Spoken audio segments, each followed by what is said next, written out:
बैसाखी मेला और 327 ओ खालसा जन्मदिन की तकरीबात के सिलसिले में भारत से वाघा बॉर्डर के रास्ते पाकिस्तान आने वाले सिख यात्रियों ने गुरुद्वारा दरबार साहिब करतारपुर में अपनी मजहबी रसूमात अदा की।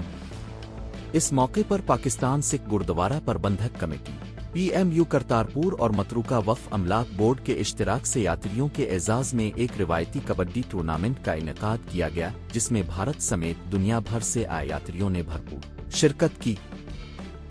एडिशनल सेक्रेटरी शराइज मतरूका वफ़ अमलाक बोर्ड नासिर मुश्ताक ने मीडिया के नुमाइंदों से करते हुए कहा कि यात्रियों की मेज़बानी और खिदमत के जरिए हम दुनिया भर में अमन व मोहब्बत का पैगाम पहुंचा रहे हैं, क्योंकि ऐसे सकाफती प्रोग्राम अक़वाम के दरमियान ताल्लुकात को मुस्तहकम बनाने में कलीदी किरदार अदा करते हैं।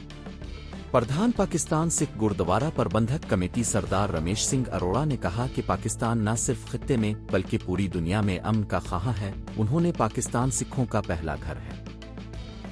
उन्होंने कबड्डी को पंजाब का सकाफती वर्सा करार दिया और मुतालबा किया कि करतारपुर राहदारी को फौरी तौर पर खोला जाए, ताकि भारत से करतारपुर राहदारी के रास्ते आसानी यात्रा कर सकें।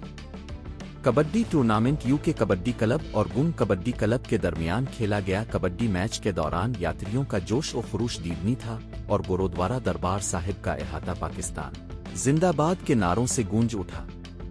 यात्रियों ने ढोल की थाप भंगड़ा डाला।